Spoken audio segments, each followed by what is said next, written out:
দর্শক আমন্ত্রণ জানাচ্ছি আপনাদের কেবল বাংলায়। এখন আমি রয়েছি ভোলার লালমোহন উপজেলায়। তো লালমোহন উপজেলায় কিন্তু সকালবেলা থেকে যারা ছাত্র জনতারা রয়েছে, তারা দীর্ঘদিন যাবৎ ভোলা বরিশাল সেতুর দাবিতে মানববন্ধন করছেন।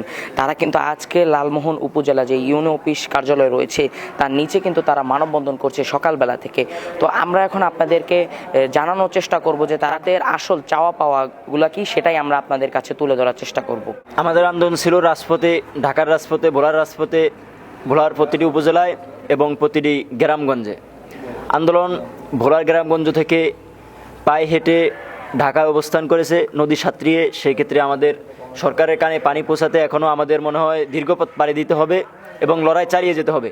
সেক্ষেত্রে আমাদের জেলার সিদ্ধান্ত অনুযায়ী এবং আন্দোলনের লিড পর্যায়ের নেতৃবৃন্দের সিদ্ধান্ত অনুযায়ী আজকে আমরা ভোলার প্রতিটি ইউনো অফিস মানে উপজেলা প্রশাসন কার্যালয় এবং জেলা ডিসি কার্যালয় ঘেরাও কর্মসূচি। ভোলা বরিশাল যে দাবি, সেতুর দাবি রয়েছে দীর্ঘদিনের, সে দাবির ধারাবাহিকতায় আজকের আমাদের যে কর্মসূচি ছিল, প্রত্যেকটা ভোলা জেলার প্রতিটা উপজেলা পরিষদ, যে 7টি উপজেলা পরিষদ রয়েছে এখানকারই উপজেলা পরিষদ ঘেরাও কর্মসূচি।